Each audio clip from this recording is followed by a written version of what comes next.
पर छत बेचने बोल करके जाते हैं, इसका कोई मतलब नहीं है।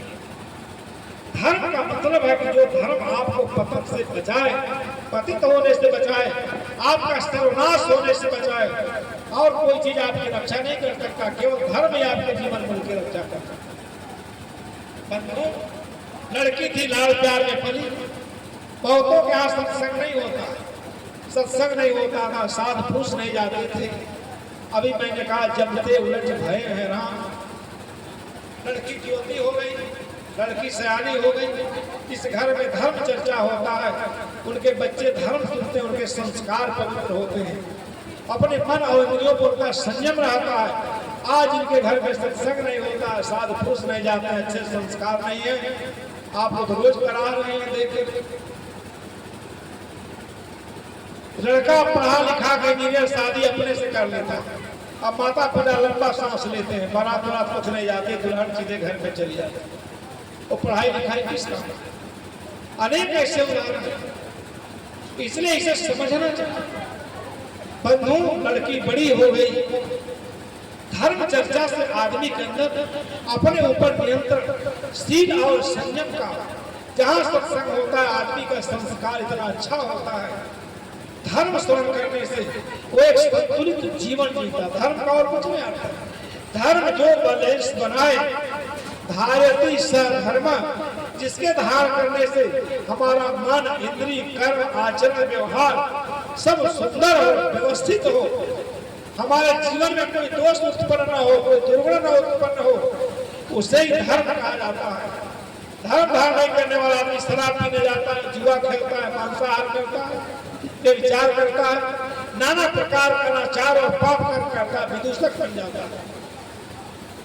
अब उसके घर में सत्संग नहीं होता था, लड़की थी लाल प्यार से पली, बड़ी हुई, अपने मन को संभाल नहीं पाई, घर में नौकर था, नौकर के साथ भाग गई।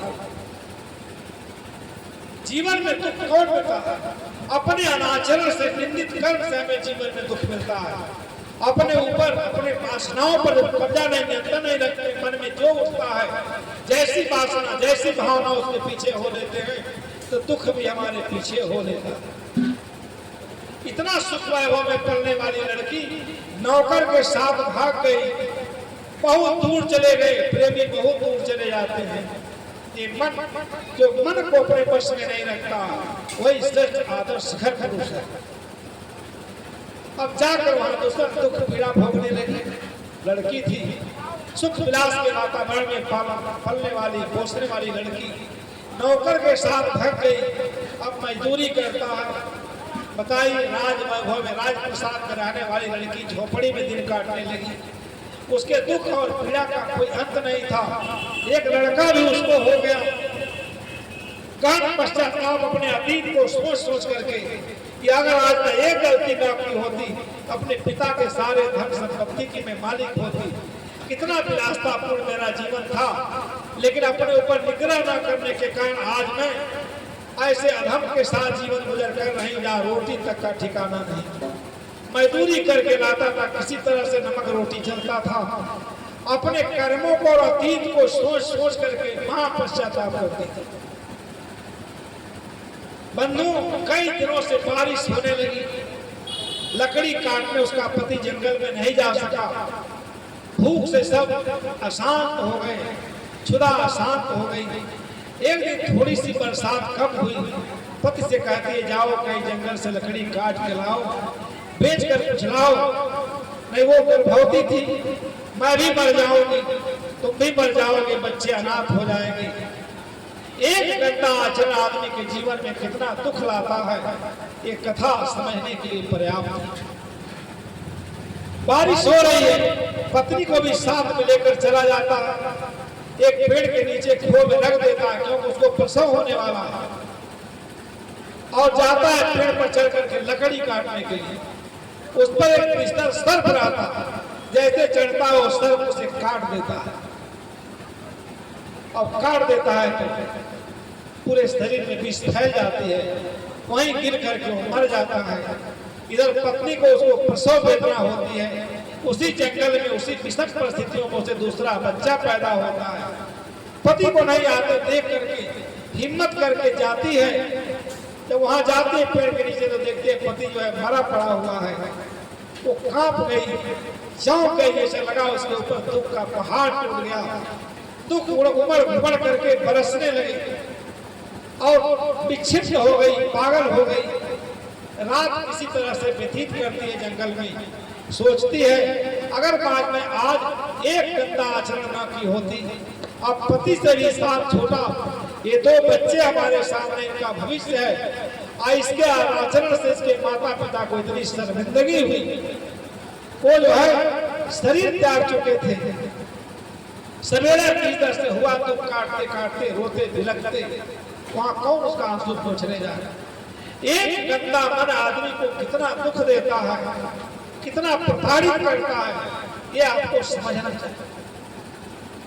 बंधु, किसी तरह से जब सवेरा हुआ, बाढ़ आ गई थी नदी में, सोची अब करूं तो क्या करूं, पागल जैसी स्थिति हो गई। ये दो बच्चों को लेकर मैं कहां जाऊं, पति को मैं कैसे दाह संस्कार करूं। हिम्मत करके अब वहां है कौन उसे ढांढस बंधाने वाला।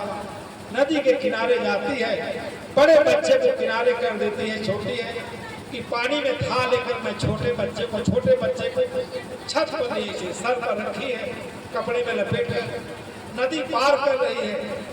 तब तक बड़ा बच्चा सोचा कि माँ मुझे छोड़ के जा रही है। वो बीच में जाती है, बच्चा चिल्लाते चिल्लाते पानी में चला जाता है, पानी की धारा में बह जाता है। अब उसके दुख का कोई सीमा नहीं। अब उसी पानी में सोची पकड़े बच्चे को, तब तक बच्चा बह गया। गिद्ध पड़वा रहा था, तो उसके सर पर देखा है लाल छोटा सा बच्चा आया, गिद्ध लेके उस बच्चे को चला गया। पति भी गया, दोनों बच्चे भी गए, बाहर गिर करके और क्या कष्ट खा के गिर जाते हैं। कौन है वो? अपने अतीत का, अपने आचरण को सोच सोच करके ये गंदा मन। इसलिए कबीर साहब का सारा जो जोर है, सारे महापुरुषों का जोर है कि जीवन में सुख शांति चाहते हो, अपने जीवन को पूर्ण विश्राम चाहते हो, आवागमन से मोक्ष प्राप्त करना चाहते हो, दूसरा दुख और पीड़ा का अंत चाहते हो, अपने मन को ठीक करो, अपने मन को समझाओ। मन की गति बड़ी विलक्षण है। अब करे तो क्या करे, रोती है, बिलखती है, बार पहुंचती है, कौन है वहां, कुछ नहीं सूझता है। रोते बिलखते गांव में जाती है, लोग इसके दशा को देखते हैं कि पागल लड़की इसी घर द्वार को छोड़ करके आज इस हालत में आ गई, रो रही है, उसके दुख और पीड़ा का कोई अंत नहीं है।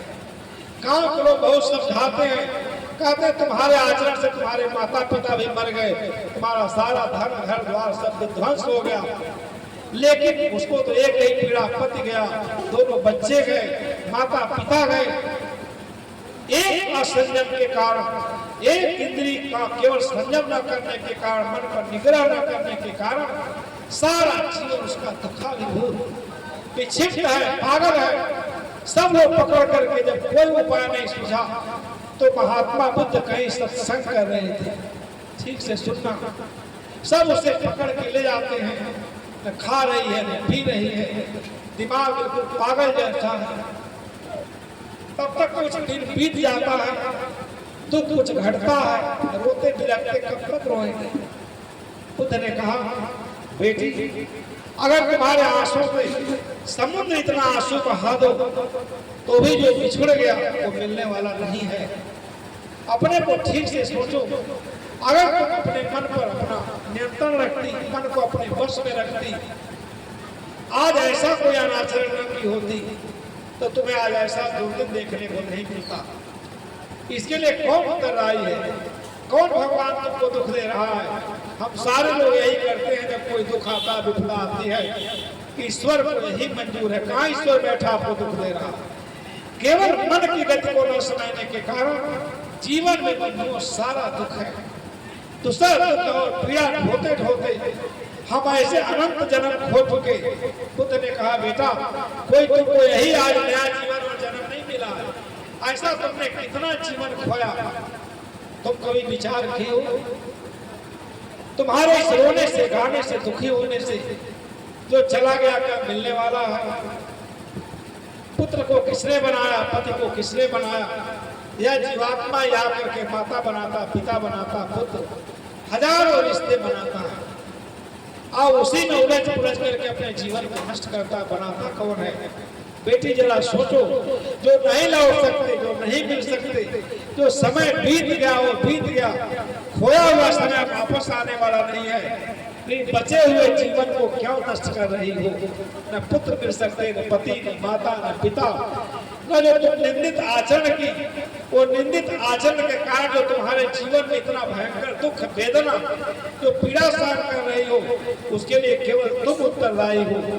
अगर अपने मन पर संयम की होती, अपने मन को बढ़िया बना के रखती, मन को अपने बस में की होती, तो तुम्हें आज ये दुख देखना नहीं पड़ता। फिर क्यों रोना, किस लिए रोना? कोई रोने से तुम्हें मिल सकता है? अरे जो गया वो चला गया। ये बचे हुए जीवन को जो नहीं मिल सकता, उसके लिए बचे हुए जीवन को क्यों नष्ट कर रही हो बेटी? वो सब को भूल जाओ और आज से श्रेष्ठ धर्म आचरण करो, अपने बचे हुए जीवन की साधना करो, धर्म के शरण में जाओ। धर्म रक्षित रक्षता, धर्म से जो अतीत का पाप है वह भी कटता है बेटा। धर्म श्रवण करो, वहां इतना सत्संग सुनाए, सत्संग सुनते सुनते बुद्ध ने कहा कि जो नहीं मिल सकता, नहीं लौट सकता, जिसके आने जाने की कोई संभावना नहीं, कारण तुम स्वयं हो, अपने कारण को समझो। इसलिए अब से अपने मन को संयमित करो, सुंदर बनाओ, इस मन को साधना में लगाओ, सारा अतीत का दुख भूल जाओगी। दुख भूलने का साधन एक मात्र धर्म है, साधना है। ठीकों को, चीजों को ठीक से समझो, तुम्हारे मन में कोई दुख नहीं होगा, कोई पीड़ा नहीं होगा। दुख पीड़ा इसलिए है कि चीजों को ठीक से नहीं समझ रही हो, मूर्ख।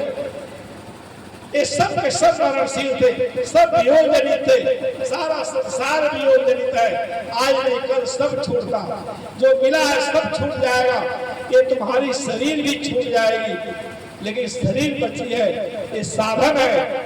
इससे साधना करो, तपस्या करो, तत्व ज्ञान प्राप्त करो। अतीत को सोच सोच करके अपना वर्तमान और भविष्य क्यों गंदा कर रही हो? बचे हुए जीवन को क्यों नष्ट कर रही हो? तुम ही कारण हो, उस कारण को ठीक करो, अपने मन को ठीक करो, अपनी आत्मा को विबल बनाओ, धर्म का रस पियो। इतना बढ़िया संदेश सुनाए, सारा उसका दुख कपूर की तरह से उड़ गया। जब बुद्ध ने कहा ये भी गोल्डन पीरियड जो बचा हुआ समय, ये भी तुम्हारे हाथ से निकल जाएगा। बचे हुए जीवन से उसको भूल जाओ और बचे हुए जीवन को ज्ञान के शरण में जाकर, धर्म के शरण में जाकर अपने मन और इंद्रियों का समर्पण करो, संयम करो, साधना परायण होकर जीवन बिताओ, दुख सब कट जाएगा। क्या उपदेश दिए? मन को विमल बनाओ। सब करने के बाद ही मन विमल नहीं हुआ, मन विमल नहीं हुआ तो क्या करेंगे? सब देखा। इसलिए गुरु कबीर साहब कहते हैं कि जमते उलट भये हैं, केवल साधक बन जाओ। वही जिस मन से दुख मिल रहा है, उसी मन से महासुख की अनुभूति होने लगेगी। और कोई कारण नहीं। कौन आपको बात कर रखा? बैरी उलट भये हैं मीता।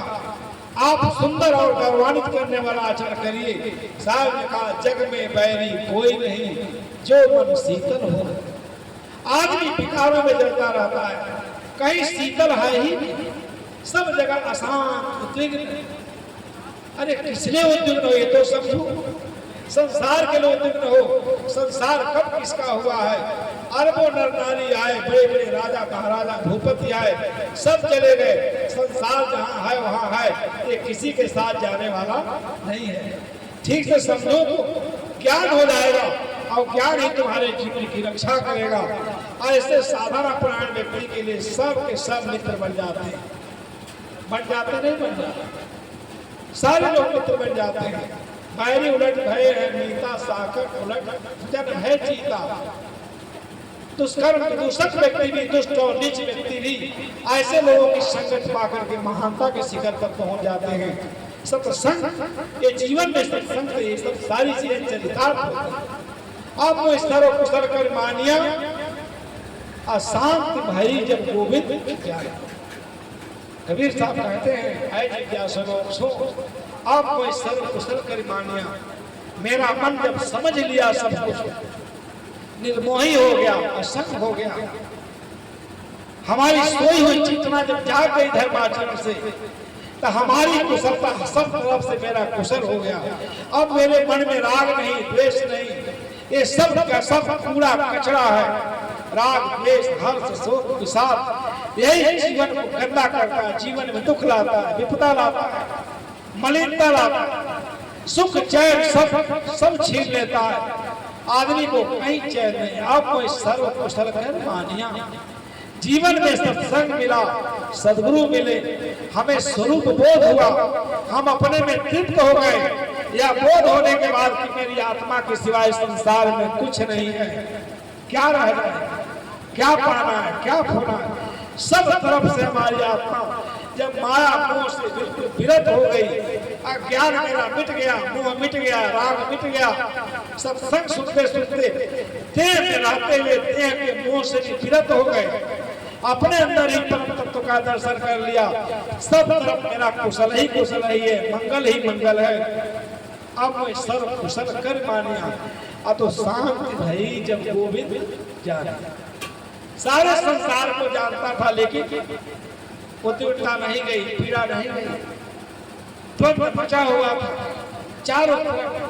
अब अपने आत्मा को जानकर, आत्म तत्व को जानकर, आत्मज्ञान होने के बाद आत्मा भान परम मिलते। कितनी सुंदर बात है। शांत भाई जब गोविंद, जब अपने तृप्त स्वरूप आत्मा को जान गया। इतनी ऊंची बात कबीर साहब बिल्कुल सीधे साधे भाषा में कहते हैं। सारे संसार को पाने के बाद पाने की भूख और प्रयुक्त हो जाती है, लेकिन स्वसत्ता जो तृप्त है उसने जाकर तृप्त हो गए, सारा रोग मिट गया। शांत भाई जब गोविंद बने, वह निर्विकारी स्वस्वरूप विमल स्थिति, निर्मल स्थिति के ज्ञान हो गया, कुछ बचा ही नहीं। अब क्या जानना, क्या खोना, क्या पाना, निर्भ्रांत निर्भयता की स्थिति आ गई। मरने का भय समाप्त हो गया, क्योंकि मैं तो अजन्मा हूँ, अमर हूँ, कौन मर सकता है। ये बोध हो जाने के बाद इतना सुंदर सार्वभौम उपदेश दिया, केवल इतना को समझ लिया या जीवन में कौन दुख। अब कोई सर्व कुशल कर मानिया, शांत भई जब गोविंद। आदमी सब कुछ जानेगा, जब तक उसे आत्मज्ञान नहीं होगा, आत्मबोध नहीं होगा, तब तक उसके संसार का दुख और पीड़ा का अंत नहीं है। तन्मा होती कोट उपाद। अगर जीवन में सद्गुरु नहीं मिलते, सत्संग नहीं मिलता, स्वरूप स्थिति का ज्ञान नहीं होता, तो जीवन में करोड़ों उपद्रव होते रहते हैं, सारे अनर्थ, सारे पाप। इसलिए सद्गुरु कबीर साहब पूरे जीवन धारा को समेट लिया। तन्मा होती कोट उपाद। केवल मन की गति को न समझने के कारण अनेकों उपद्रवों से हम लोग ग्रसित रहते हैं, अनेकों पाप करते हैं, अनर्थ करते हैं, झूठ बोलते, हिंसा करते, विचार करते, और उसी में हमारा घोर पतन। जीवन में हमारा सौभाग्य जगह सदगुरु मिले, स्वरूप स्थिति मिली, माया को अविद्या का जो पावर घिरा रहता था वो छटा, हम आत्मा के देश में प्रवेश किए। संतों का देश बड़ा अद्भुत है। साहब का तन मोती। अगर ये संत गुरु न मिलते, करोड़ों उपद्रव जीवन में होते, सारे संस्कारों को लेकर, और हम अनेक जन्मों तक ये जन्म मरण का जो प्रवाह अनंत जन्मों का चलता रहता, ये कभी मिटता नहीं। तन होती कोट उपाधि, उलट नहीं सुख सहज समाधि। सारा उपद्रव मिट गया, संत मिले, सत्संग मिला, सदगुरु मिले, करोड़ जो उपाधियां हैं, जो विपदा है, विपत्ति है, सब मिट गया। कौन है? एक गांव में एक तीली तेल पेड़ता, एक बड़ा तार्किक व्यक्ति गया तेल खरीदने के लिए उसके पास। तो देख रहा है कि बैल चल रहा है, तेल निचुड़ रहा है, तेल चू रहा है। तो तार्किक आदमी जहाँ जाता हो कुछ देखता है कि क्या हो रहा है। देखा तो बेचारा हट हट बैल को बैठे बैठे हाँक देता था, बैल चलता रहता था। तो वो कहे भाई आप यहाँ से बोलते हो बैल चलने लगता है, ये क्या मामला? अरे बैल के तुम पीछे लिए हो, यहाँ बैठे हो, अब बैल हट हट कर देते हो चलता है। तो कहा तुम देख नहीं रहे, उसके आँख पर पट्टी बंधी हुई। बैल जानता कि हमारे पीछे हाँकने वाला खड़ा है, ध्यान से सुनना। तो तार्किक आदमी था, हाँ हाँ, ये बात तो समझ में आई। बैल के आंख में पट्टी बंधी रहती है ना, पहले कोल्हू का बैल चलता था। अब वहाँ दूर बैठा हुआ तो कहा देखो उसकी आंख पर पट्टी बंधी है, इसलिए वो जानता कि हमारे पीछे जो है तेली खड़ा, हम वही से हट हट करते चलने लगता। तो कहा एक चीज बताओ, वो तो बात समझ में आ गई, लेकिन तुम हट हट करते हो। कहा भाई जब बैल रुकता है तो हट हट करने चलने लगता। जानते कैसे हो, तुम इधर मुंह करके बैठे हो। तो कहा नहीं देख रहे, उसके गले में घंटी बंधी है, जब घंटी हिलना बंद होता जानते बैल रुक गया, हम हट हट करते बैल चलने लगता। कहा बड़ा अजीब गरीब बात है भाई, सही कह रहे हो। तो कहा एक चीज बताओ, अगर बैल रुक करके घंटी बजाए तब का चुप देखो, उसके सामने बात माने बैल सुन जाए, हमारा चलना वाला बंद कर दे। यही हमारी दशा है। अपने गले में हम आंख भी पट्टी पर लगाए हैं, घंटी भी बांधे हैं, अपने चल रहे हैं, अपने नाच रहे हैं, अपने दूसरा दुख और पीड़ा भोग रहे हैं। समझ के अभाव में कहते हैं कि सारा दुख दूसरा कोई दे रहा। ये संत गुरु जो कह रहे हैं वही बात के लिए मना कर, हट हट मत करो, उसके सामने मत करो, बैल जान जाएगा तो रुक कर घंटी बजाने लगेगा, हम नहीं जान पाएंगे।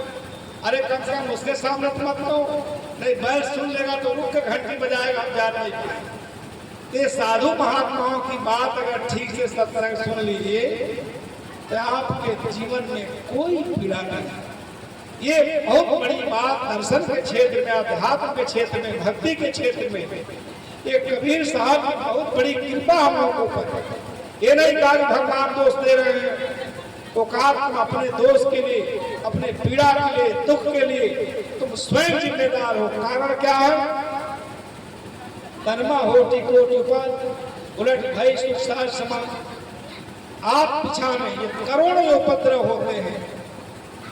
अगर इस उपद्रव का हल कर लिया जाए, केवल मन को समझा लिया जाए, तो स्वर्ग किसी दुख पीड़ा की जरूरत जीवन में है ही नहीं। सब अपने आप उलट नहीं सुख सब। कितनी बड़ी बात, आप लोग कभी ध्यान दे रहे हैं? केवल मन को समझा लिया जाए, उलट नहीं सुख, तो करोड़ों उपद्रव मिट गए। अपने अंदर ही समाज सुख, साज सुख, क्योंकि सुख के बराबर दुनिया में कोई सुख नहीं है। लेकिन दुखी सब हैं, कौन नहीं दुखी? किसको किसको समझाया जाए? दो सखियां थी, बड़ी मित्रता थी दोनों में, साथ में पढ़ी लिखी थी, शादी ब्याह हो गया, चली गई अपने अपने ससुराल। एक का पति बड़ा भुलक्कड़ था, वो नौकरी करती थी, पति बैठा रहता था, रोज वो पर्ची बनाती थी, सामान जीरा धनिया मरीच, जाओ आलू ले आओ, फलाने ले आओ, टमाटर लाओ। वो लाख लिखता पड़ता तो उसमें आधा चीज भूल जाता। और बेचारी बड़े परेशान थे। यही दशा हम लोगों के, चाहे जितना सत्संग सुने, सब काम करेंगे, लेकिन अपने मन को आप ठीक नहीं करेंगे, सब कुछ निरर्थक चला जाता है। चलिए पिपरास कहने इसको भी सुभाषित बात सुनो, अभी बंद हो जाएगा अपना वचन। इसको दान फान देना अपना दे देना। और इतना परेशान थी, समझाते समझाते थक गई अपने पति, उसको फुलाना रोग लग गया, जैसे हम लोगों को लगा। कितना भी समझाएं, कितना भी सत्संग सुने, लेकिन मन का कहा न कीजिए। लेकिन मन के धारा में सब छुटे रहते हैं। मन से ऊपर कोई होना नहीं चाहते। मन को लोग अपने बस में नहीं करना चाहते। मन कुछ है नहीं, लेकिन आचार्य शंकर ने लिखा, मन से प्रतिष्ठे को अर्थाने दरिद्र। केवल मन को जानने का कौन राजा है कौन रंग है, मन की धारा में सब उठते रहते। और बहुत परेशान थी, बड़ी दवा कराती थी, और पतिदेव का भूलना ही नहीं जाता। 10 सामान के लिख के दे, 7 लाइन 3 भूल, रोज कच कच कच कच होता था। तो कहते रहे हम लिस्ट बनाते, कैसा आप दिमाग है, आपके दिमाग में ताला तो नहीं लगा? अरे जाके इत्मीनान से जाइए, लेकर कहे भाई जितना बताए वो जरूर भूल जाते हैं। परेशान। अरे वो छुट्टी का दिन हुआ, उसकी दूसरी सहेली आई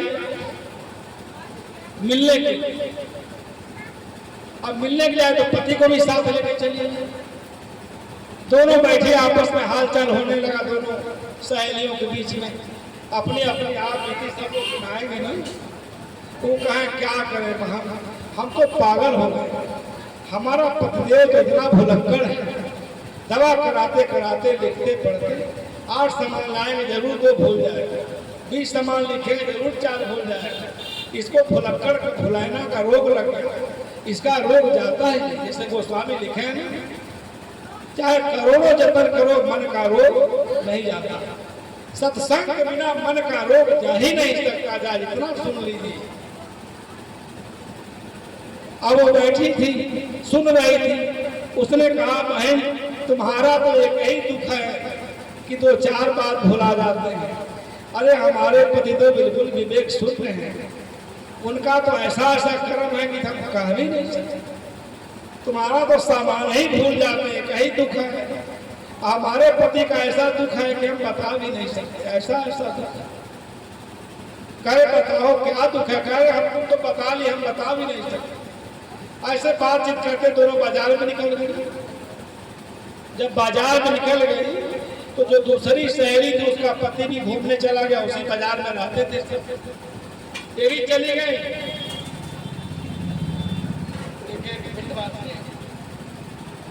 बिंदवासी सैनी गोरखपुर से आई भाई, इनकी तरफ से भी 200 रुपए का दान है। इनके पूरे परिवार को हमारी शुभकामनाएं। इसलिए सारा अनर्थ भूलने के कारण होता है।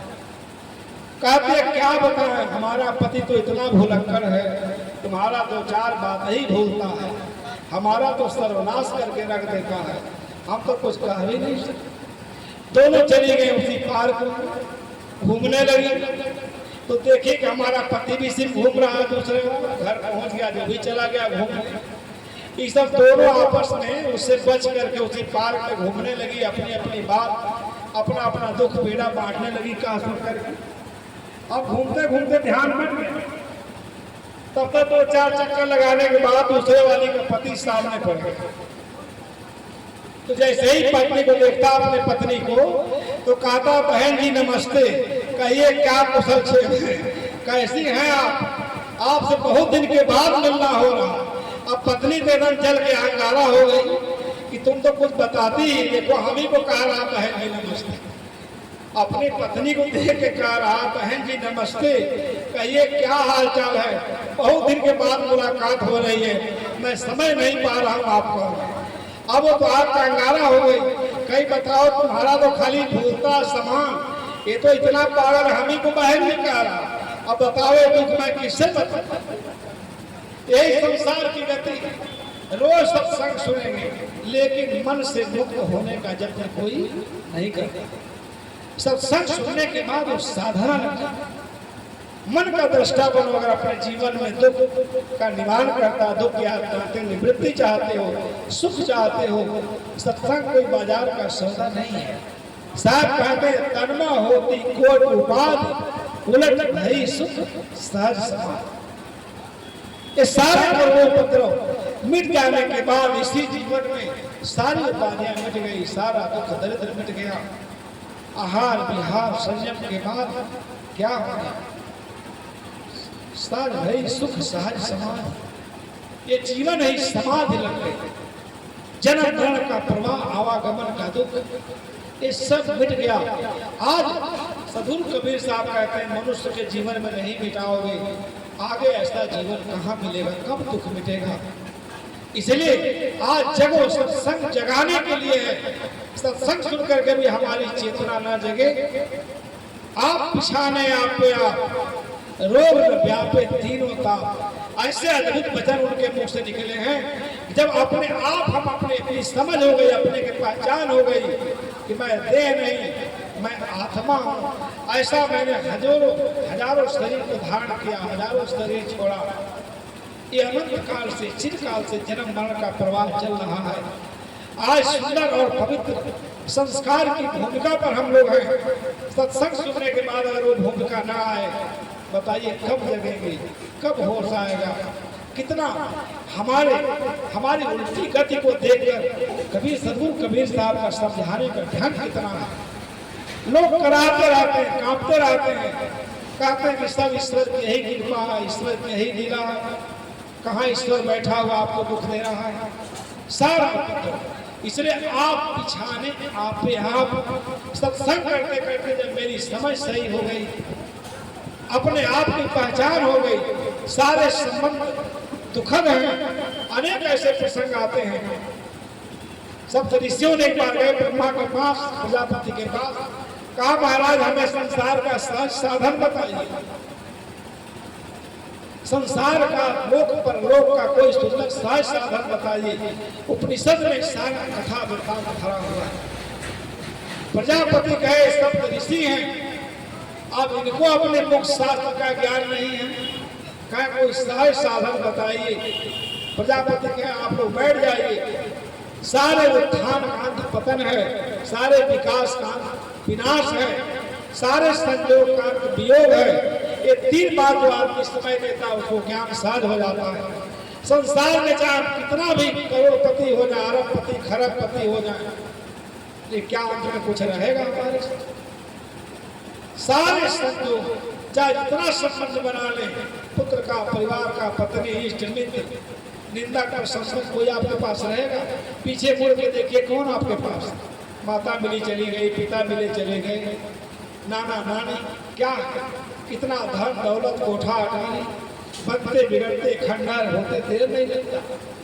तो उन्होंने कहा ये तीन चीज समझ जो लेता है कि सारे उत्थान का अंत पतन है, एक दिन पतन होना निश्चित है, इसलिए उसमें अहंकार मत करो।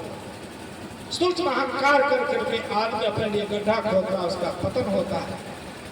सारे संयोग कितने भी अच्छे से अच्छे संबंध हैं, प्रिय से प्रिय प्राणी पदार्थों का संबंध सब एक दिन छूट जाता है, सारे उत्थान का पतन। इसलिए यहाँ इसको दृष्टा बनो, हे ब्रह्मर्षि, हे सप्तऋषि। जो यह जान लेता है उसे ज्ञान के कथन की आवश्यकता नहीं है।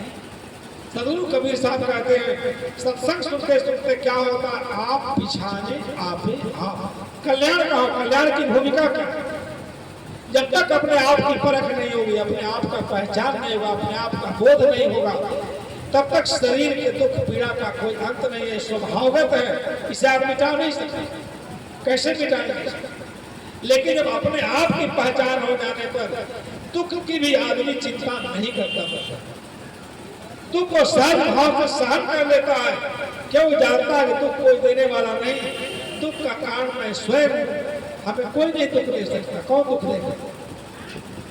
आप पिछाने आपे आप, रोग व्यापे तीनों ताप। इस समझ के बाद दैहिक भौतिक ताप आदमी को नहीं लग सकता, वो स्वभावगत, उससे संशय मिट जाता, भ्रम मिट जाता है, ज्ञान के प्रकाश में अपने जीवन को देखने लगता है। दृष्टा अपने आप सब कुछ समा, रोग न व्यापे, कोई दुख नहीं, क्योंकि आत्मा को कोई दुख नहीं होता है, केवल शरीर और मन के संयोजन में सारा दुख है। मन से मुक्त हो गए, शरीर का मोह छूट गया, जहाँ शरीर है वहाँ दुख आदि व्याधि ये सब लगा हुआ है, कैसे कटेगा? इसलिए जमाचार्य को उपदेश देते हुए जमाचार्य नचिकेता कहा आचार्यो करुणा स्वम औषध्यापय जीवोता सत्वानस्तैदं सुरावृतम। कभी कभी हमको धर्म ग्रंथों को पढ़ना चाहिए। आचार्य गुरु का उपदेश है, संतों का उपदेश है, जो धर्म का उपदेश है। धर्म का संचार जब हमारे हृदय में कानों से हृदयंगम होता है तो अपने आप हमारा चित्त पवित्र होने लगता है। ये डमाडोल मन दुर्गम मन चौंक जाता है, जाग जाता है। इसलिए अनेक प्रसंगों में बात आई, आप देखेंगे, जाग प्यारी अब क्या सोए, रैन गई दिन कायक होए। कबीर साहब ने कहा यहाँ जागने में भलाई है, अनंत जन्म तुमने विषय वासनाओं में, निंद विषयों में, निंद कर्मों में, प्राणी पदार्थों में, हिंसा हत्या लूटपाट ऐसे गंदे कर्मों के संस्कारों को ढोने में तुम्हारा अनंत जन्म बीत गया। अगर यहाँ सो जाओगे फिर तुम्हारा आवागमन बहुत लंबा हो जाएगा। इसलिए अपने दुखों के कारणों की खोज करो। ये सत्संग ही एक ऐसा साधन है जहाँ आदमी अपने जीवन के दुखों की खोज कर सकता है, और संसार में कोई जगह नहीं। उसको ठीक से समझना चाहिए, अपने स्मृति को प्रगाढ़ करना चाहिए, होश को संभालना चाहिए। अगर यहाँ सो गए तो आपका आवागमन का प्रभाव, दूसरा दुख जन्म मरण का प्रभाव, जो वेदनापूर्ण जीवन है, आप लाखों करोड़ों जीवों को देखें, चींटी से लेकर हस्ती तक, वहाँ का कोई विवेक है, कोई साधन है, कोई भजन है? इंद्रिय भोग विषय के सिवाय क्या है? मनुष्य का मूल्य इस अर्थ में है, इसमें विवेक का बीज है। सत्संग करने से विवेक का फल जग जाता है। आदमी जिस तंत्रा में आया मोह के मूर्छा से जग जाता है और स्वयं अपने मन का दृष्टा बनता है। साहब कहते हैं आप पिछाने आपे आप और रोग व्यापी तीनों ताप। ये होने पर कहीं कोई रोग है, दुख है, न पीड़ा है, प्रारब्ध बस सहज भाव से अपनी चेतना को जगा करके आदमी सहन कर लेता, जाग जाता।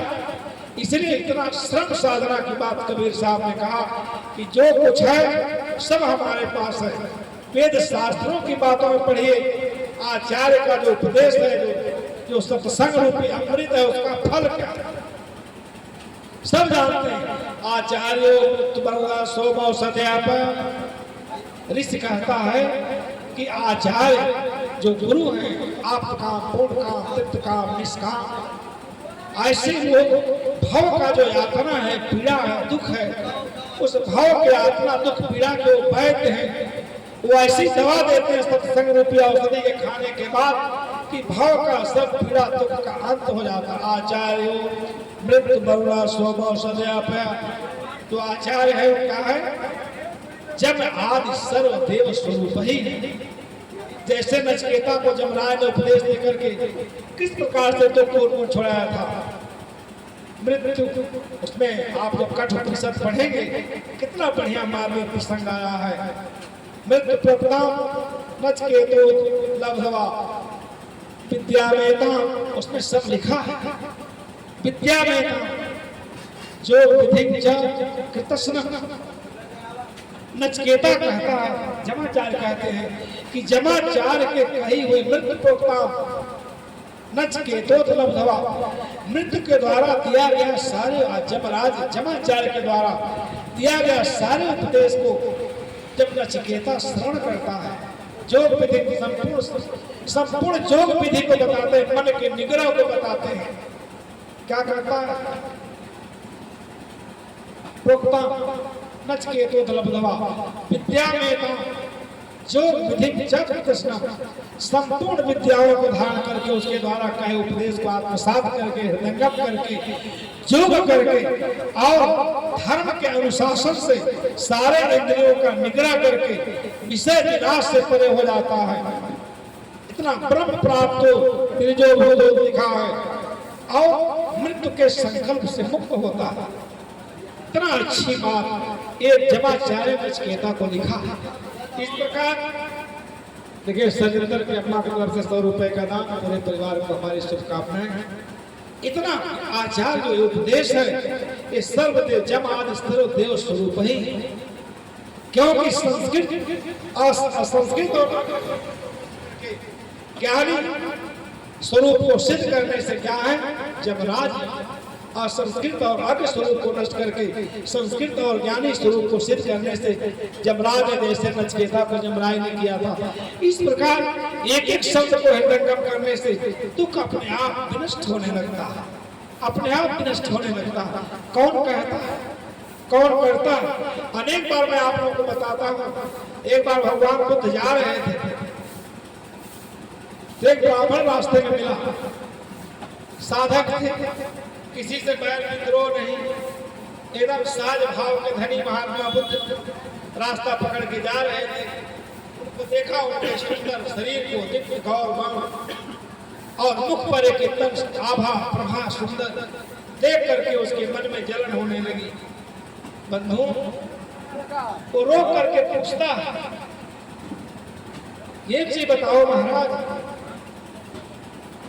देखिए दो भक्त लोग आए हैं, उनका दान है 50-50 रुपए, लक्षरा कितना धर्म परायण है लोग, समय निकाल करके आए हैं। सबके लिए मेरा सुभाष आशीर्वाद कि क्या महाराज अच्छा नहीं होता कि आप भी श्रम करते, खेती करते, हल चलाते, श्रम करते, तब भोजन करते, आप मंडल लेके किसी घर पहुंच जाते हैं, ये अच्छा नहीं? ऐसा आप क्यों करते हैं? इतना हिष्ट पुष्ट बलिष्ठ शरीर है, आपके चेहरे पर कांति है। अगर आप भी परिश्रम करते, खेती करते और परिश्रम करके भोजन करते तो अच्छा नहीं होता। आप लोगों के यहाँ जाकर उनका हिस्सा मांग के खा लेते हैं। इतना हिष्ट बलिष्ठ शरीर है, कर्म करना चाहिए।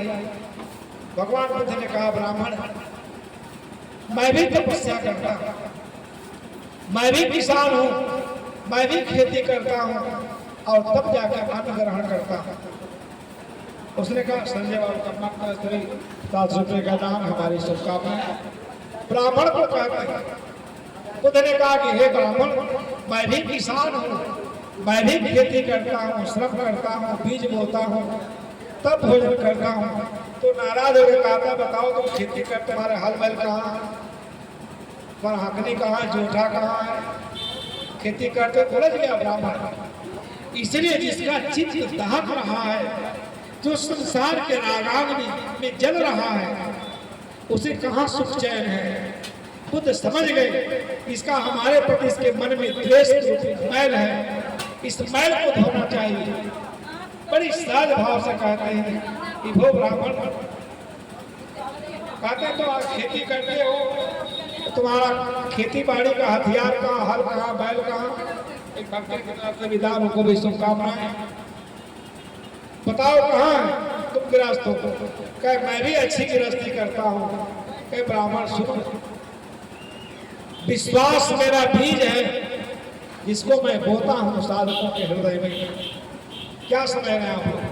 विश्वास का बहुत बड़ा संकट है। अगर हमारा विश्वास स्ट्रांग हो जाए, मजबूत हो जाए, हमको मुक्ति गति कल्याण के लिए कहीं उलझना की जरूरत नहीं है। हमारा विश्वास मजबूत नहीं होगा, क्योंकि विश्वास विवेक से मिलेगा, और काल्पनिक जो विश्वास है वही हमारे लिए अधोगति का कारण है। देवी पूजो, देवता पूजो, मंदिर जाओ, ये सब काल्पनिक आदर्श है। सत्संग से जब निर्भरता आएगी सब अपने आप। इसलिए विश्वास, बुद्ध ने कहा विश्वास मेरा बीज है, इसको मैं बोता हूँ। भक्ति वर्षा है जो वर्षा करके अंकुरित करती है। स्मृति है मेरी हल और हकनी। इतना बढ़िया से समझाए वो ब्राह्मण तो हिलने लगा।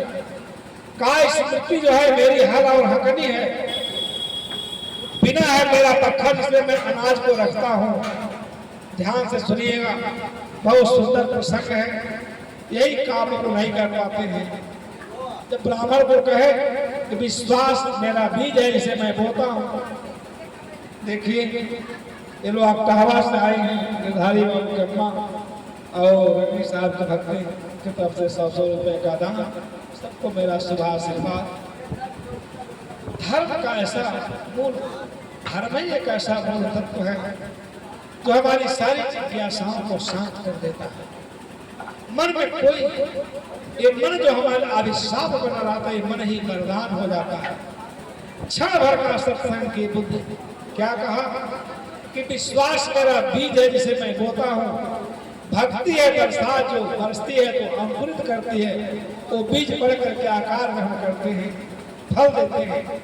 बिना है मेरा पत्थर, अगर बिना आपके पास नहीं है, ध्यान से सुनिएगा, आप कुछ रख नहीं पाएंगे। इसलिए आदमी को विनयशील होना चाहिए। विनयशील लोग ही जनसमूह को अपनी तरफ जीतता है। जिसके में विनयशीलता नहीं हो, कुछ भी नहीं रख पाएगा। लाखों करोड़ों ज्ञान उसके इस कान से उस कान निकल जाते हैं, रख नहीं पाता है। जीवन में विनयशीलता की जरूरत है। जो विनयान्वित है, विनयशील है, विनम्र है, विनीत है, वही हमारी पत्थर है, बखाली। उसमें ज्ञान के एक एक अंश को हम रखते हैं, जिससे हमें बहुत सुख मिलता है, आध्यात्मिक सुख मिलता है। बुद्ध के बातों को सुन करके वो हिलने लगा। विश्वास मेरा बीज है, इसे मैं बोता हूँ। भक्ति वर्षा जो से अंकुरित करती है। समझ रहे हैं? अगर आपके जीवन में भक्ति आ जाए, बीजक पाठ आप लोग करते हैं, संतो भक्ति सतो गुरुवर। भक्ति मनुष्य के जीवन का आभूषण है। भक्ति से जो विपुल सुख मिलता है, साधना का पथ हो, साधना का मार्ग प्रशस्त करती है। भक्ति के कारण हमारे अंदर अच्छे अच्छे संस्कार जन्म लेते हैं और सारे बुरे संस्कारों का अभाव होता है। भक्ति का पथ ही इतना सुख देने वाला है। भक्ति से कोई बड़ी चीज संसार में है नहीं। कबीर साहब के दृष्टिकोण से कहा जाए तो कबीर साहब ने क्या कहा? अरब खरबले धर्म है उदय स्थले तो भक्त भगाता कहा तूने ईश्वर को देखा। बुद्ध ने कहा भक्ति भक्ति की जब बारिश होती है उसमें अहंकार ममता ये सब डूब जाते हैं। इतना मार्मिक चित्र खींचा हो, विनय मेरा मक्खर है, भक्ति नहीं है, विनय नहीं है, आप कुछ नहीं कर सकते। स्मृति मेरी हल और हकनी है, अगर स्मृति गड़बड़ा हो जाए तो कुछ नहीं कर पाएंगे। ये हल हकनी से बैल को किसान नियंत्रित करता है, इसी प्रकार इसकी स्मृति ठीक है, अपने मन को अपने मन रूपे घोड़े का लगाम अपने हाथ में रखता है, मन हमेशा सही दिशा में चलता है, सत्य धर्म आचरण करता है। आए खराब हो जाए तो आपके पास कुछ नहीं बचेगा।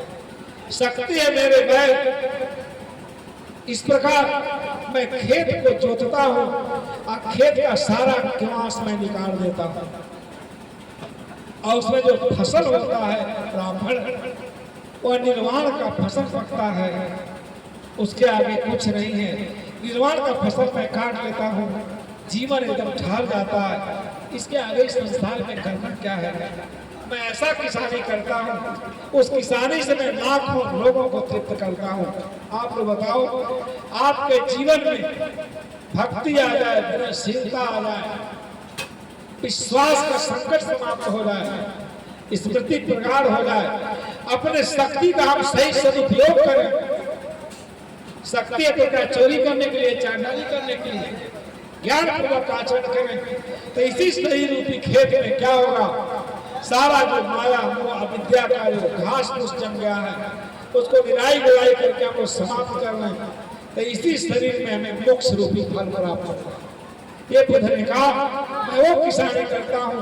इस प्रकार सारे दुख विनष्ट होते हैं और सुख सहज में उपलब्ध होता है, आध्यात्मिक सुख मोक्ष रूपी सुख।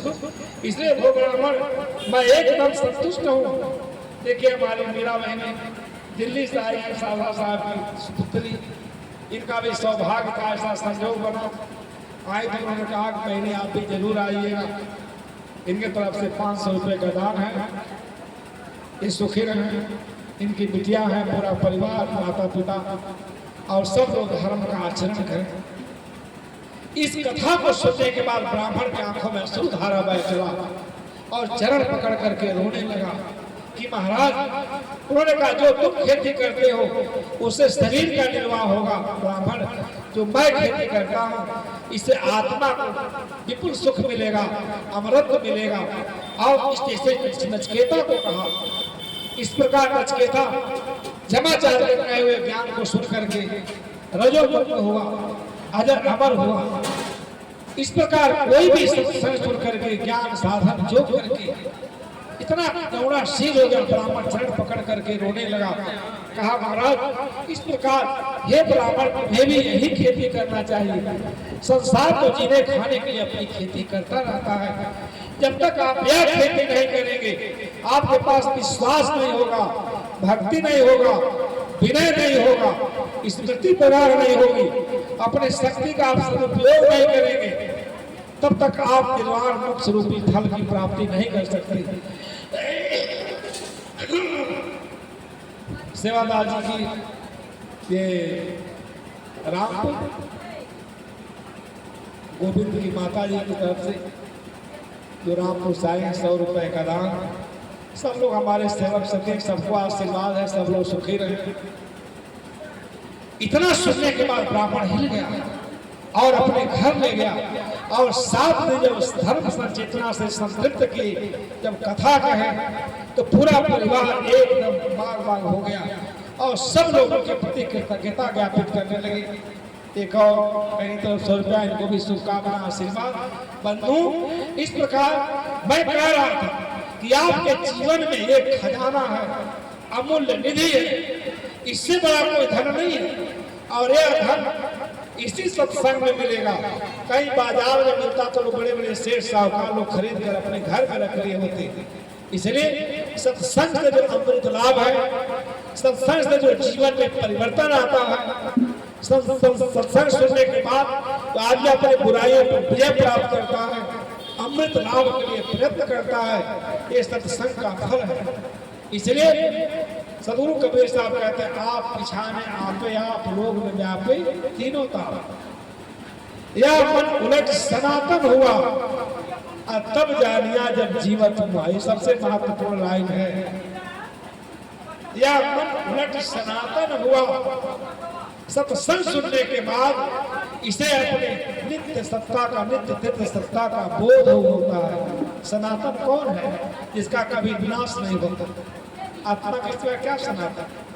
आज तो तमाम गलत परिभाषाएं धर्म के क्षेत्र में की जाती है। स्वसत्ता है सनातन। या उलट करके अपनी स्वसत्ता महत्ता अपनी गरिमा गौरव को जिस दिन ज्ञान हो जाता है आदमी को सत्संग सुनने के बाद, वो तो कुछ भी पाना शेष नहीं रह जाता। बंधु ये अरे इसका क्या नाम? अरे बेटे तुम पढ़ लिख करके कोई अच्छी नौकरी पाओ, हमारा आशीर्वाद है। मिताऊ साहब का 100 रुपया का दान, उनको भी हमारा सुबह से शुभकामना। एक निवेदन भी, अरे हम लोग कहीं कहीं बुलाते हैं तो आ जाया करें। मन सत्संग सुनने के बाद अपने नित्य सत्य सत्ता का बोध होता है। ये बड़ा गौरवमयी क्षण है सत्संग। इसके लिए हम लोग सबको धन्यवाद देना चाहिए। यह मन उलट सनातन हुआ तब जानिया जब जीवित हुआ।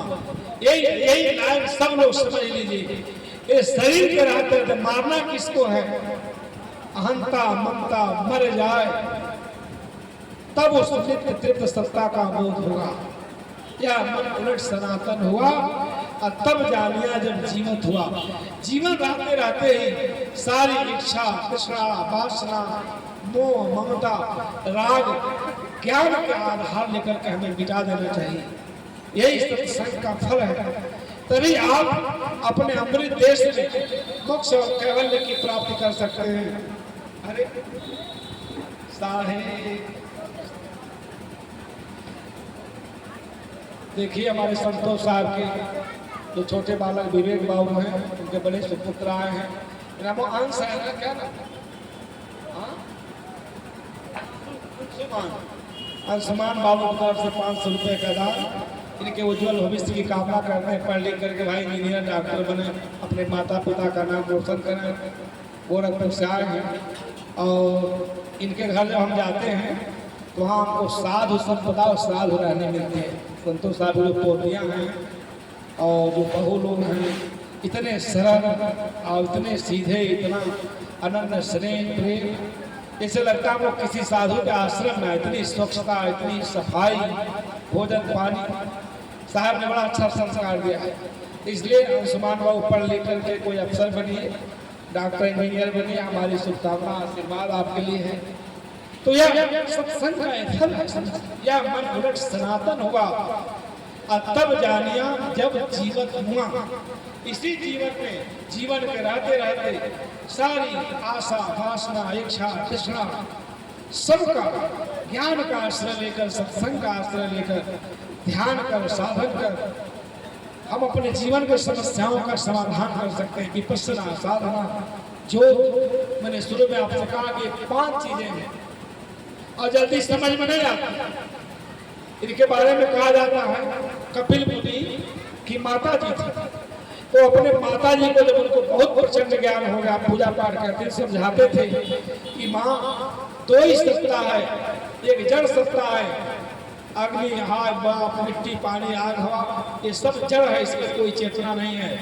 एक जीव है, इसकी सत्ता नित्य है। तो माँ नाराज हो जाती थी, कहते हैं बेवकूफ नहीं का, इतना बड़ा जगत परमात्मा बनाया है, मालिक बना, उसका भजन भाव करने दो। तो कपिल जी साधु बन गए। ध्यान से सुनिए, साधु बन गए कपिल जी और कई बरस तक नहीं आए। दाढ़ी वाड़ी बढ़ा लिए, वस्त्र धारण कर लिए। आज जब बैराग का भेष समा करके आए, अपने माँ के पास पहुंचे 10-12 साल के बाद, आज जब सत्संग करने लगे, तत्व ज्ञान की बात करने लगी, तो माँ को बहुत अच्छा लगा। तो माँ कही कि महाराज हमारे घर आप रहिए। 1 सप्ताह तक जब सत्संग सुनाते रहे कपिल जी अपनी माता को, और सत्संग सुनते सुनते उनको समाधि लगी। सत्संग सुनते सुनते निर्मोही हो गई, असंग हो गई, एक जो अपने भाव दशा का बोध हो गया, निर्मल भाव दशा का। तब वो कहते हैं, कहती बेटा सत्संग से बड़ा लाभ, तुम तो जैसे लग रहा हो कि ज्ञान का हीरे मोती बरसा रहे हो, तुम्हारे एक एक शब्द हमारे अंतर मन को छू रहे हैं। अब आप यहाँ से जाओ नहीं, हमें रोज सत्संग सुनाओ। हमको तो संसार फीका फीका लगने लगा, उदास लगने लगा, केवल जीव की सत्ता है, आप जीव को कुछ समझते ही नहीं। तो कपिल जी ने कहा, बात जानती हूँ मैं कौन हूँ, यही बात है मैं तुम्हारे पुत्र के रूप में मैं समझाता था तो तुम नहीं सुनती थी, आज मैं साधु बन करके तो समझा रहा हूँ तो तुम कहते मुझे अपने शरण में ले लो, मुझे अपना शिष्य बना लो। तो उसके माँ को आंखों से अश्रुधारा। साधु का ऐसा जिसे कोई नहीं समझता है, महा सच धूर्त नीच। उपनिषद को पढ़िए, कैसे चाय वासनी शाखा प्रयोग फलासानी कि ज्ञान अगर ठूठे वृक्ष को कहा जाए उसमें हरी हरी पत्तियां निकल आती हैं, हरा हो जाता है। ये जड़ व्यक्ति के लिए, जड़ व्यक्ति का प्रति के जड़ व्यक्ति भी सत्संग सुने तो उसकी कुंठित आत्मा, हताश आत्मा जाग जाती है, चौंक जाती है। ये सत्संग का फल है। तो कबीर साहब कहते हैं, या मन उलट सनातन हुआ और तब जानिया जब जीवन हुआ। इसी जीवन में सारे अहंता ममता राग द्वेष हर्ष शोक निषाद सबका दृष्टा बन करके जाग करके सब मिटा देना है। मोह मिट जाए, अज्ञान मिट जाए, भ्रम मिट जाए, अहंकार मिट जाए। शरीर नश्वर है, संसार नश्वर है, परिवर्तनशील है, क्षणभंगुर है, इसका बोध हो जाए, आदमी अपने आप में ठहर जाए।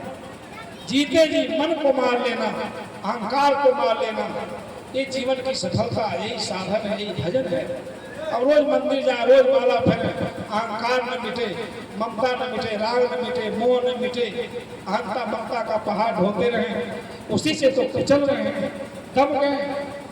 इसलिए तथ्य को समझने के लिए कबीर साहब ने कहा, उसी का जीवन सार्थक है जो जीते जी इस जीवन से जिसका मोह, जीवन के मोह का परित्याग हो जाए, इस शरीर से मुक्त हो जाए, मैं शरीर नहीं मैं आत्मा हूँ, उसका जीवन कृतार्थ हो जाता है। गुरु कबीर साहब कह रहे हैं, कहें कबीर सुख सहज समाओ, आप न डरो न आओ, महा सुख की बात, साधना की पराकाष्ठा। कहें कबीर सुख सहज समाओ, वही शाश्वत सुख का दर्शन होता है। वह सुख तुमसे बिछुड़ने वाला नहीं, आत्यांतिक सुख है। कौन? स्वरूप स्थिति, स्व सत्ता का विमल ज्ञान, निर्मल ज्ञान, प्रखर ज्ञान। प्रज्ञा प्रखर हो गई, प्रज्ञा प्रसूत की व्याख्या किया। महाचर महानीच अधम पापी भी अगर ऐसे सत्संग सुने, ये सत्संग का फल है, तो जागृत पुरुष हो जाएगा। कहीं कबीर सुख सारे हंता ममता माया मोह इच्छा तृष्णा वासना कला कल्पना का परित्याग करके अपने विमल स्वरूप का ज्ञान हो गया। सहज सुख की राशि है कौन? हमारी आत्मा। आत्मज्ञान से आगे कोई ज्ञान नहीं है, वही पूर्ण पुरुष है, समर्थ पुरुष है। इसे आत्मज्ञान हो गया। स्वयं को परा साफ करता, उस सुख में, आत्म सुख में, समाधि सुख में, अपने चित्त स्वसत्ता में तुम वहीं ठहर जाओ, रुक जाओ, महासुखी हो। उस सुख के आगे और कोई सुख नहीं है। आप न डरो न आओ डराओ, अपने निर्भय हो जाओ और किसी को मत डराओ और सबको निर्भय करो। तो ये कबीर साहब का ज्ञान किसके लिए है? मैंने शुरू में कहा, मन को परिमार्जित करने के लिए, मन को समझने के लिए। मन नहीं समझेंगे, कुछ समझ में नहीं आएगा। दौड़ते रहिए, दौड़ते रहिए। अनेक प्रसंग हैं। एक मुसलमान थे, फकीर जा रहे थे हज करने, उनके चेलों ने कहा कि महाराज चलिए, हम वो जितना दिन यात्रा करेंगे सब उपवास करेंगे, एक महीना भोजन नहीं करेंगे और अल्लाह पाक में काम होगा, अपना भजन कीर्तन सब जो होता है, नमाज वगैरह पूजा प्रतिष्ठा करते चले गए। तो रास्ते में जा रहे थे, संत बड़े प्रख्यात संत, तो उनका एक चेला बहुत गरीब था। सोचा महाराज आ रहे हैं, जा रहे हैं हज करने के लिए, अपना जमीन जायदाद सब बेच करके उनके साथ समूह आ रहा है, उसको मैं भोजन कराऊंगा। ये मेरा सौभाग्य, इतनी बड़ी संत मंडली इधर से जा रही है, चाहे कुछ मेरे पास बचे या न बचे। जब सारा समाज गांव के किनारे पहुंचा सुगरौली जैसे गांव में, तो भक्त एकदम बैंड बाजा औजा लेकर के स्वागत करने के लिए, तो उस गांव के लोगों ने कहा महाराज आपका एक भगत आपका इंतजार कर रहा है, आज इतना खुश है, आपके पूरे मंडली के स्वागत के लिए तरह तरह का मिठाई और रसमलाई भोजन नाना प्रकार का व्यंजन बनाया है कि मैं खिला करके इन लोगों को हज करने के लिए भेजूंगा। और महाराज जी तो उसको स्वीकार कर लिए सुनने के लिए। सारे भगत नाराज कहे बताइए 1 महीने का संकल्प था कि हम लोग भोजन नहीं करेंगे, महाराज जी की बुद्धि सठिया गई है। बताइए सेवादार जी के रसगुल्ला में, गुलाब जामुन में और क्या बनवाए थे, समोसा बनाए थे, सवेरे पोहा बनवाए थे। ये महाराज जी का दिमाग सठिया गया। इनके पोहा पकौड़ा बताइए व्रत तो नहीं, हम लोग जा रहे हज करने, हम लोग पवित्र आत्मा पुण्यात्मा, गुरु जी को क्या कहा गया, बड़े नाराज हो गए। अब गुरु जी कहे भाई हम तो जरूर खाएंगे, अब गुरु जी खाए तो सबको खाना पड़ा। अब देखिए क्या नाम है कि सेवादार जी के बड़े जीजा की तरफ से 200 रुपए का दाम, हमारी शुभकामनाएं। अब लगता है कि आप भी तैयारी कर रहे हैं सब संतों को समोसा वोसा खिलाने के लिए, बहुत दिन हो गया वहां पे। 200 रुपया इशारा है कि सब संत हमारे घर चले।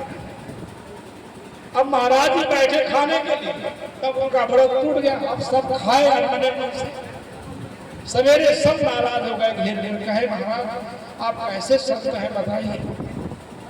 हम लोग प्रण करके चले थे कि 1 महीना उपवास करेंगे, कुछ खाएंगे नहीं और व्रत उपवास करके हज करने चलेंगे, और आप इसके लड्डू पीना पर इतने नीचे गिर गए रसमलाई के। आपको व्रत का ध्यान नहीं रहा, हम लोग का व्रत खंडित हुआ, आपका व्रत खंडित हुआ। तो महाराज जी हंस दी, कहे व्रत खंडित नहीं हुआ, अगर हम लोग नहीं खाते तो उसके प्रेम को बहुत बड़ा आघात है। अब व्रत उपवास की बात है तो चलो 1 महीना हम आगे चल के बढ़ा लेंगे, कर लेंगे, तो उसका अगर भोजन नहीं करते, कितना हृदय में श्रद्धा है, और श्रद्धा को ठोकर मार देते तो घायल हो जाता। व्रत उपवास की बात 1 महीना और कर लेंगे, 10 दिन बढ़ा लेंगे, इसमें क्या फर्क पड़ता है। अरे मान लो कोई दंड, अगर व्रत खंडित हो गया कोई दंड लगता है 1 महीने का, तो 1 महीना 10-15 दिन 1.5 महीने का कर लिया जाए, लेकिन उसका प्रेम तोड़ना ठीक नहीं था। इसलिए कबीर साहब ने 8 बार झीला रहे प्रेम कहाँ में सो। हम लोग व्रत में उपवास में नहीं, असली में आप उपनिषद को पढ़िए, कितना बढ़िया। तस्मात् अन्नम ददन् सर्वाणि तान् ददाति, अन्न देने वाला सब कुछ दे देता है। सेवादार जी और दिनेश जी का हम अन्न खा करके सत्संग कर रहे हैं, जुलूस निकाले, कितना सौभाग्य का दिन है। उनको आप पुण्य से कैसे परिचित कर सकते हैं, उन्हीं के कारण ये सौभाग्य प्राप्त हो रहा है। इसलिए ये सब करने का एक ही लक्ष्य है। मैंने शुरू में कहा कि हमारा मन निर्मल हो जाए, हमारा मन पवित्र हो जाए। मन पवित्र हो गया, सारा दुख अपने आप समाप्त हो गया, मन मर गया, आवागमन से रहित हो गए। ये सब भक्ति का फल है, सत्संग का फल है। इसके बिना इस फल की सविष्ट की प्राप्ति नहीं हो सकती, चाहे करोड़ों जन्म तपस्या क्यों न किया जाए। ये आवागमन का दूसरा दुख पीड़ा वेदना मिट नहीं सकता। सत्संग सहज साधन है, इस साधन के द्वारा ही हम आदर्श जीवन जीते हैं, लोकोत्तर जीवन सुंदर होता है। वर्तमान जीवन में सुख शांति और समृद्धि की प्राप्ति होती है, क्योंकि जब हमारा विचार शुद्ध हो जाता है, आचरण शुद्ध हो जाता है और हम अनासक्त जीवन जीने लगते हैं, निर्मोही हो जाते हैं, तो इसी जीवन में उसी सुख के लिए कबीर साहब ने कहा कि अपने मन का दृष्टा बनो, साक्षी बनो। इस संसार में दूसरा कोई दुख सुख आपको देने वाला नहीं है, और प्रेम बर्ताव सबसे करो। कहीं किसी से कला न करो, कहीं किसी राग न करो, किसी से द्वेष न करो। जीवन थोड़ा है और बहुत है, लेकिन इतने सुंदर जीवन को हम बाह्य प्रपंचों में क्या करते हैं, नष्ट कर देते हैं, मिलता कुछ नहीं है। इसलिए बाहर से अपने मन को मोड़ करके अंतर्मुखी हो, अपने अंदर ही परम तत्व का दर्शन करो और अपने जीवन का क्या करो, जो जीवन का लक्ष्य है मोक्ष की प्राप्ति, दुख से आत्मांतिक निवृत्ति, इसी जीवन में संभव है। बहुत देर हो गया, बंद साहब को बुलाया जाए, धर्मदेव साहब तो मैंने 4-5 लाइन के पद पर आपको विचार दिया। साहब क्या बोला सेवादास का बोला सर। चलो एक और भजन गा लो, आपको 4:30 हो रहा, 5 बजे। हाँ चलिए एक भजन आप लोग गाइए, फिर भजन बंद कर देते हैं।